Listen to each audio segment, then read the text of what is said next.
Here in the studio is Jonathan Broder. He's a Washington-based senior writer for Newsweek. From Boston, we're joined by Myung-koo Kang. He's a professor of political science at Baruch College, City University of New York. And Becker is a political analyst on U.S. DPRK relations and has traveled to the DPRK numerous times.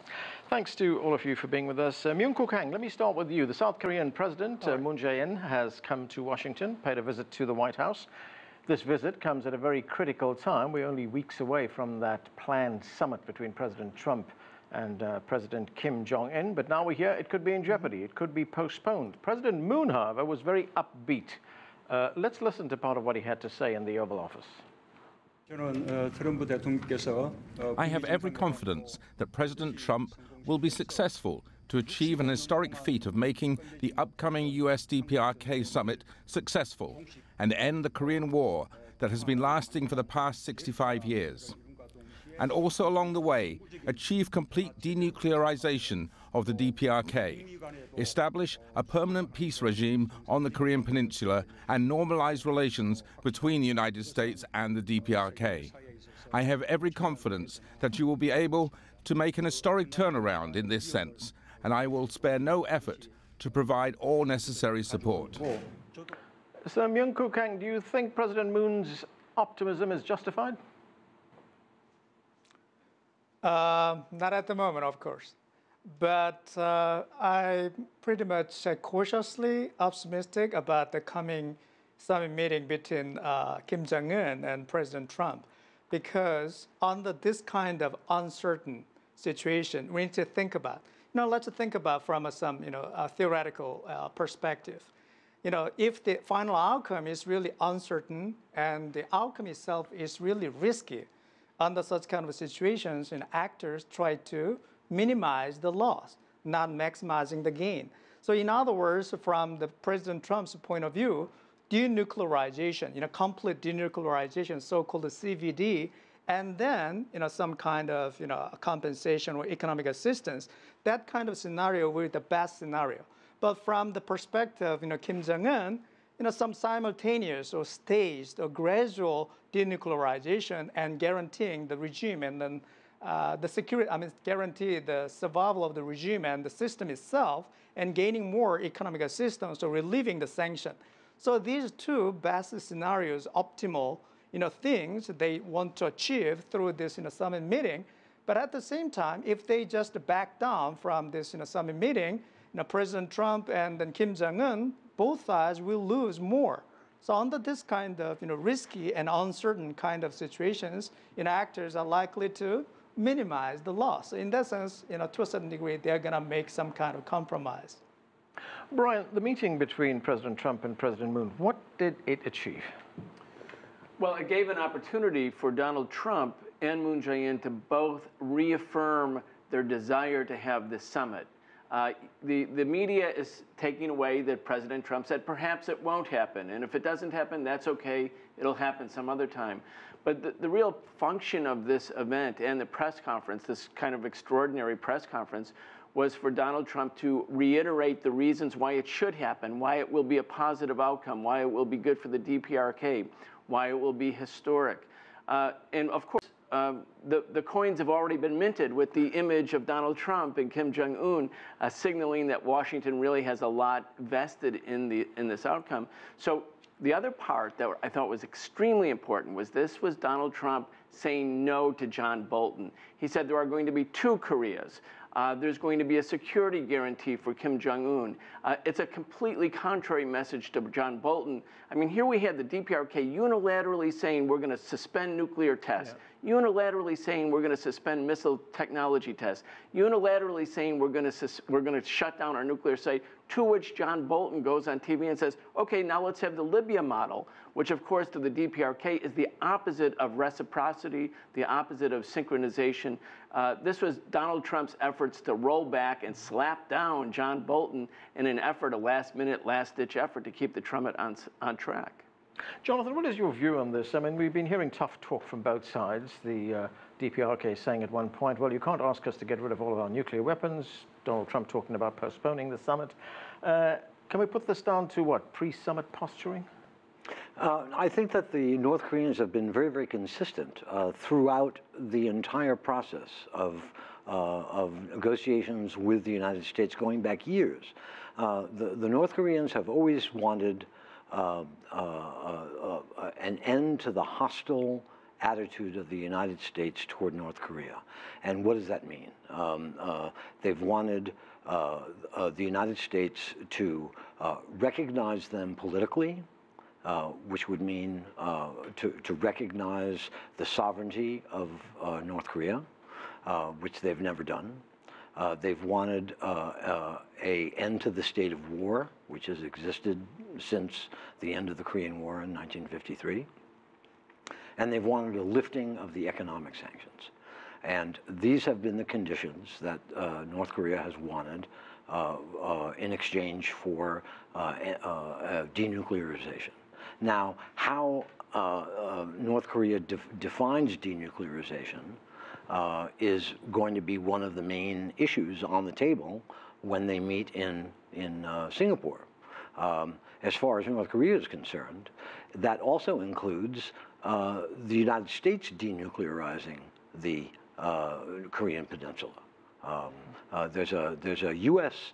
aspect of denuclearization as part of this as well. So it's not only a step-by-step process, but the United States has to bring something to the table into this as well. Nathan, of course, China is watching all these developments very closely. And if you look, in one respect, China, the United States, South Korea, and the DPRK are all on the same page, aren't they? They want to denuclearize. They have different versions of what that is, as Jonathan just pointed out to us. But President Xi is all very invested in this as well. He's invested prestige, his time into this. What is Beijing's position? Yeah, you know, it was really interesting when this rapprochement potentially between Washington and Pyongyang first surfaced. You saw lots of articles in the Western press saying China's being left on the sidelines. And then, of course, straight afterwards, you have two summits between President Xi Jinping and Kim Jong-un. So obviously not. Look, I think this is what Beijing has been pushing for all along, which is direct talks between Washington and Pyongyang. That's good. But remember, this has happened all very quickly, and not with the usual building up of confidence that we've seen in past efforts like, for example, the Chinese-led six-party talks. So this worries Beijing, as it does Seoul and others, that basically if this summit is a bust, what happens? Do we return to last year's rocket man sort of rhetoric, the threats of military action? Let's face it, one of the main reasons that the peninsula had that historic meeting was because Seoul was so worried about a possible war, and Beijing is too. And so I think there's a feeling in Beijing that they would like the U.S. to understand that not everything is going to happen quickly, that it has to happen at a pace where everyone can have buy-in and trust, and the region also has to go along. You know, we've been talking about this word CIVID, which is complete, verifiable, irreversible denuclearization. Well, that's going to require a lot of monitoring, a lot of buy-in, a lot of time, and countries that could do that are in the region, especially China, which has more trust from Pyongyang than others in the region as well. So that's kind of their position, and I think they feel that at the moment things are happening fast, and that's good, but they need to be managed. All right, thanks, Nathan. That's CGTN's Nathan King reporting there. Well, we can't get the view from Beijing right now. Let's bring into our discussion Qinduo Xu. He's a senior researcher at the Pangoal Institution in Beijing. Qinduo, welcome to the show. We've been talking here about the upcoming summit between President Trump and President Kim Jong-un, and all kinds of statements coming from both sides about this summit.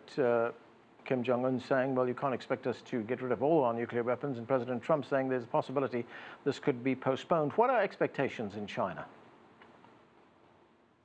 Well, I think for China, as long as there's talks going on either between the two Koreas or between North Korea and the United States, that means, you know, at least we have peace and stability. At least there's de-escalation of tensions rather than the talks of or the potentials of having a war on the Korean Peninsula. And secondly, I agree with a reporter, Nathan King mentioned about, for Beijing, Beijing understands perfectly. It takes a long time. It's a very, it need a very careful approach, and you should deal with the issue in a very careful manner. And I don't think Beijing approves the tough talks like Jaein Bolton, talked about the Libyan model. Yeah. For the Asian countries, for Asian people, I think that sounds offensive. That sounds humiliating. So there's a strong reaction from North Korea to the so-called Libyan model. That's not a surprise. But I think for Beijing, ultimately, Beijing supports the peace talks wholeheartedly because peace and stability ultimately is in the interests of Beijing, in the interests of South Korea, and also U.S. and North Korea. Brian, this was President Trump talking earlier at the White House. Let's listen to what he had to say. I think that he will be extremely happy if something works out. And if it doesn't work out, honestly, he can't be happy. But he has a chance to do something that maybe has never been done before. And I think it would be, if you look 25 years into the future, 50 years into the future, he will be able to look back and be very proud of what he did for North Korea and actually for the world. So, Brian, it's just a few weeks before the summit, if it actually takes place on June 12th. At this stage, who's holding the stronger hand? The DPRK, there's no question about it. I mean, we have a situation whereby if this summit fails, it's a big failure for Donald Trump. Where is the DPRK now compared to where it was, say, a year ago? It looks reasonable. It looks like it's taken many unilateral steps and bilateral steps with South Korea and with China to strengthen its hand. It's in a stronger position. And also it has nuclear weapons, and it has a missile technology program. It satisfied what it said it needed for a security deterrent.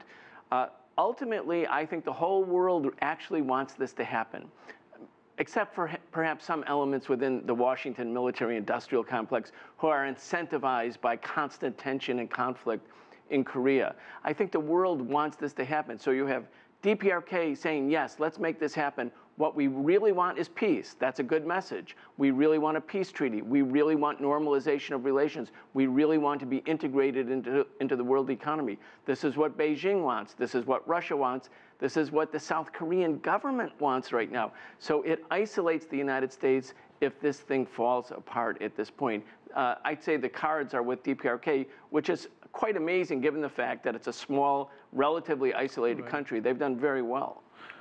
Go ahead. I might add something. The rapprochement between North and South Korea as a result of the summit that took place in April also strengthens North Korea because economic ties that would grow between North and South Korea would relax the economic sanctions against North Korea, and that would reduce Trump's leverage on North Korea as well. So that would also strengthen. Myung-koo Kang, with this uncertainty that we're seeing right now over the summit, how much leverage does President Moon have over Kim Jong-un? That's very important question and issue.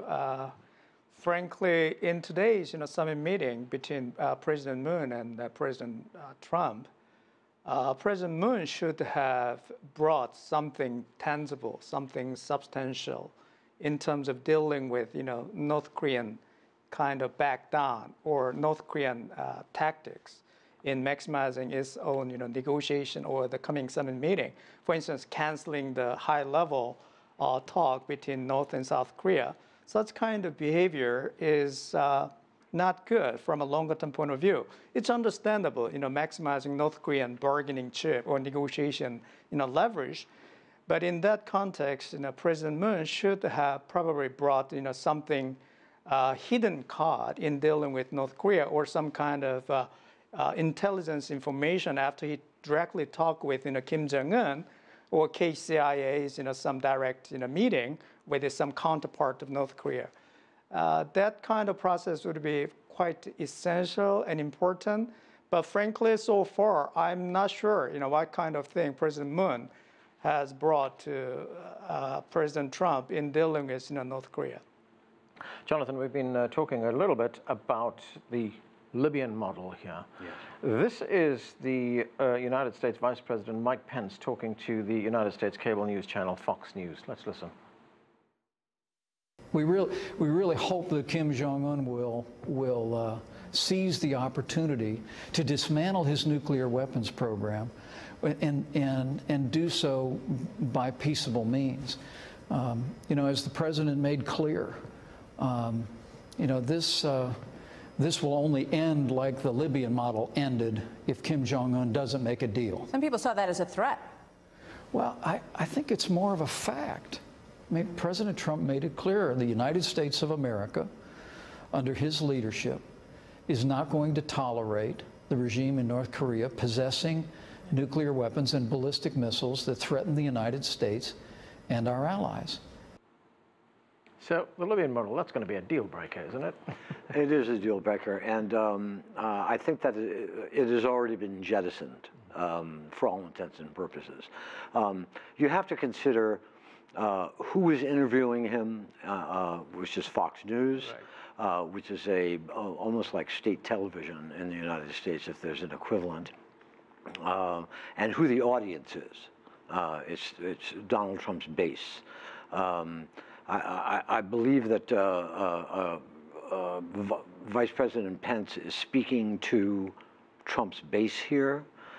He's giving the hard line, the Bolton line. It's the bad cop, right. So to speak.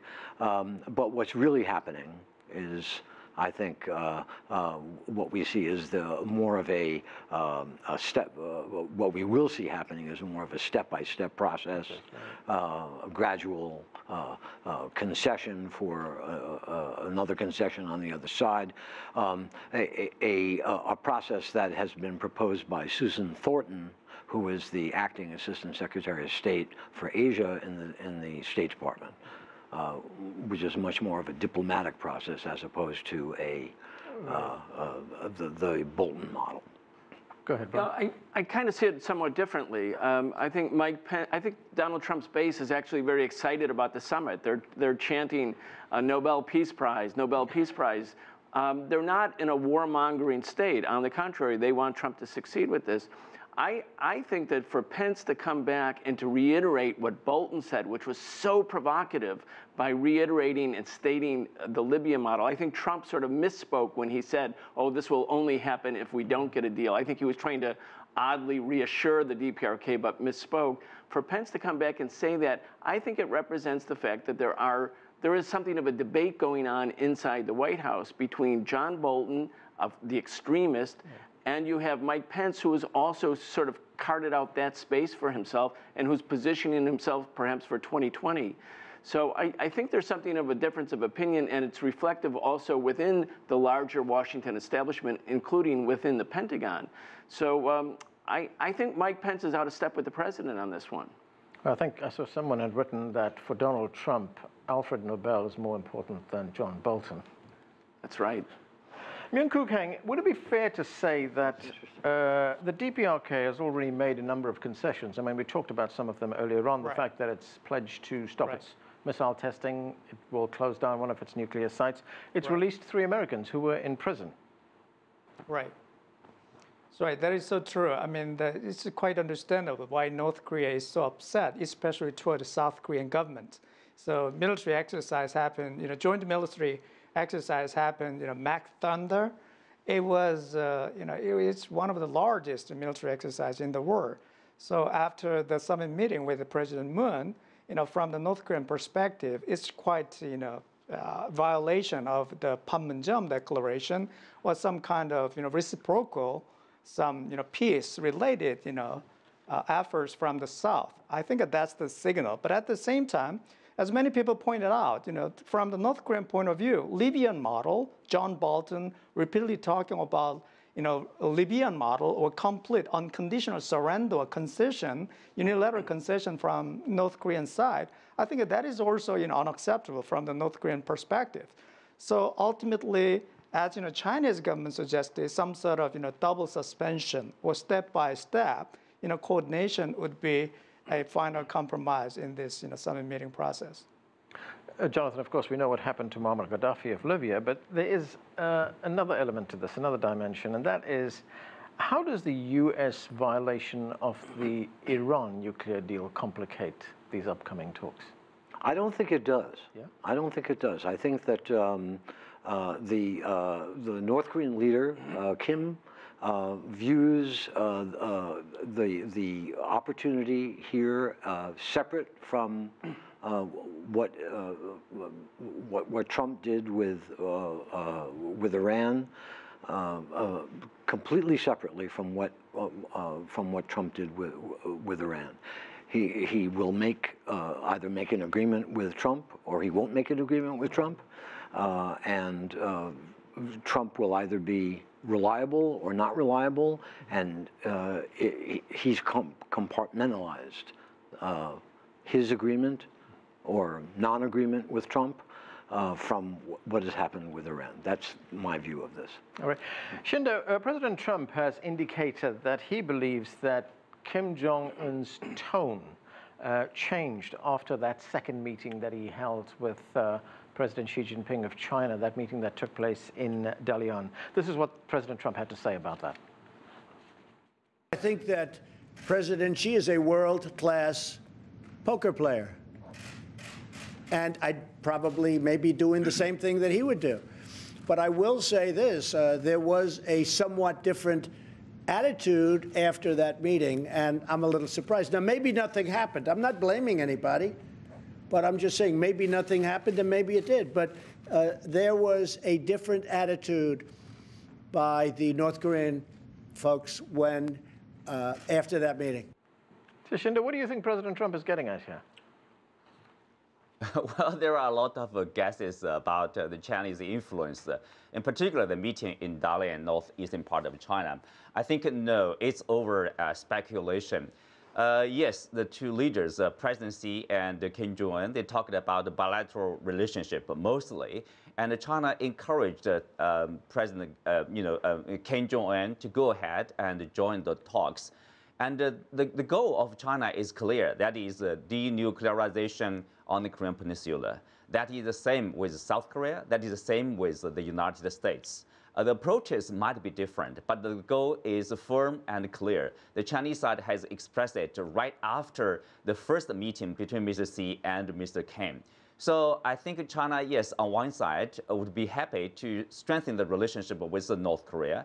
On the other hand, is following the principle of a nuclear-free Korean Peninsula. That is the goal. That is remaining unchanged. And secondly, I think Mr. Kim left Dalian, after the two meetings with Mr. Xi.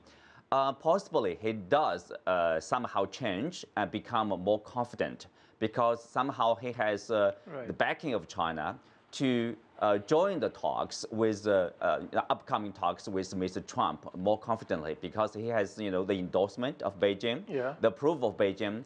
Even economically, Beijing can help North Korea. It's not the United States. It's like the U.S. talked about like it's them. They can change the country, unilaterally.